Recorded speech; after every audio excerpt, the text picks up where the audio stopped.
Bienvenue pour cette exploration des sources sur le Kawasaki Ki-45 Toryu, surnommé Nick par les Alliés, hein. C'est un chasseur bimoteur japonais de la Seconde Guerre mondiale. Son histoire, si on regarde nos articles, nos revues de modélisme, elle est pleine de rebondissements. Absolument. Et l'idée de départ, elle vient d'Europe, en fait. Le concept du chasseur lourd, genre le Messerschmitt Bf 110. Le Japon, lui, visait le Pacifique, les longues distances. Donc, dès 1937, l'armée s'y intéresse. Mais pas simple apparemment, hein. Des désaccords internes. Oui, voilà. Qu'est-ce qui prime? L'armement, la vitesse, la maniabilité. Ça a pas mal compliqué la définition des besoins pour l'armée impériale. Et Kawasaki a tenté le coup. D'abord une maquette, Ki-38, puis le proto Ki-45. Mais les débuts, difficiles, c'est ça? Très difficile. Le premier prototype, janvier 39. Moteur Nakajima A20B, 820 chevaux seulement. Pas assez puissant. Et surtout pas fiable du tout. Imaginez un peu. Ouch! Et en plus, des soucis aéros. Décrochage des nacelles moteurs, ce genre de choses.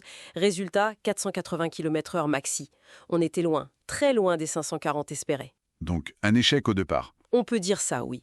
Plusieurs protos, des essais d'amélioration, mais bof. Le projet était vraiment sur la sellette. Alors qu'est-ce qui a sauvé le Ki-45? L'arrivée des moteurs Nakajima A25, avril 1940. Là, on passe à 1000 chevaux. Plus compact, compresseur, ça a obligé à revoir les nacelles style Naka, beaucoup plus aérodynamiques, vous voyez? Ah oui, ça a dû tout changer. Exactement. Le proto amélioré vole en juillet 40 et là, 520 km/h. Enfin, c'était prometteur. Et l'ingénieur, Taiko Doi, il ne s'est pas arrêté là, si je comprends bien les sources. Le Ki-45KI. C'est ça. Il n'a pas juste changé les moteurs. Il a mené une refonte bien plus large. Ki-45KI, fuselage plus fin, aile redessinée, profil droit, plus de surface, nacelle plus petite, mieux placée. Tout a été repensé. Et l'armement aussi a évolué? Oui, modernisé. 2 mitrailleuses O103 de 12,7 mm dans le nez, un canon O3 de 20 mm sous le ventre et une mitrailleuse de 7,92 mm type 98 derrière. Et puis le viseur passé au réflecteur. Et là, l'armée a dit oui. Oui, février 1942, adoption officielle. Chasseur biplace type 2 ou Nishiki Fukuza Santoki et son nom de baptême, Toryu, le tueur de dragons. Joli nom. Impressionnant. Mais alors, sur le terrain, prévu comme escorteur, mais ça n'a pas marché comme ça. Pas vraiment non. Première mission, hein. Chine, Birmanie, dès juin 42.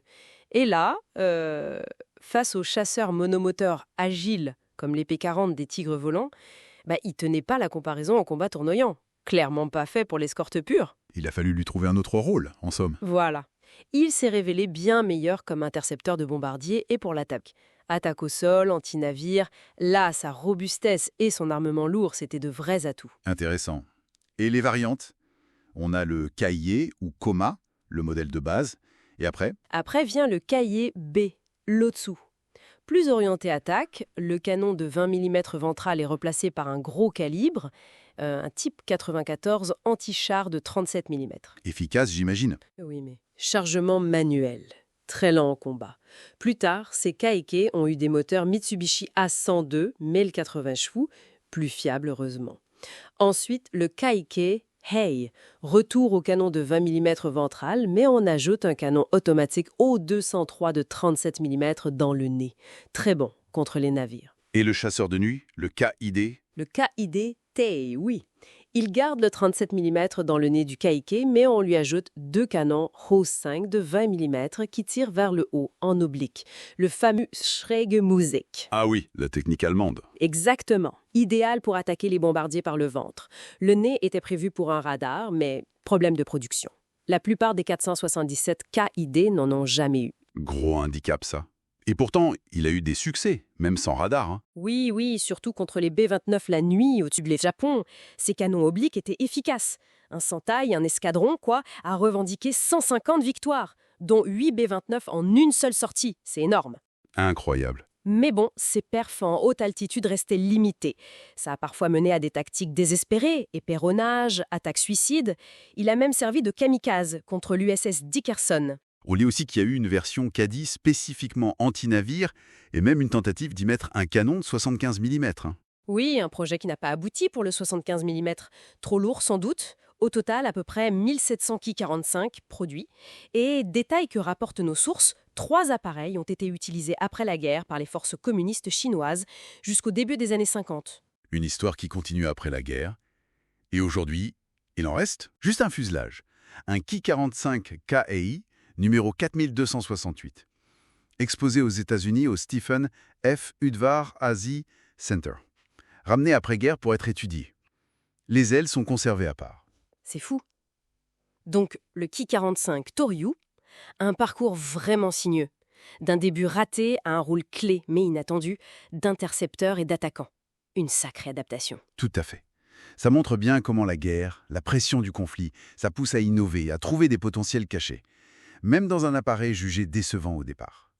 Le tueur de dragons a fini par trouver sa place. Voilà qui conclut notre analyse des sources sur le Kawasaki Ki-45 Toryu. Si ce voyage à travers l'histoire et la technique vous a plu, eh bien aidez All Sorts Podcast à continuer de partager ces histoires. Un petit clic sur j'aime, un partage avec des amis, un abonnement ici sur YouTube, c'est ce qui nous permet de continuer ces explorations passionnantes. Votre soutien est vraiment essentiel.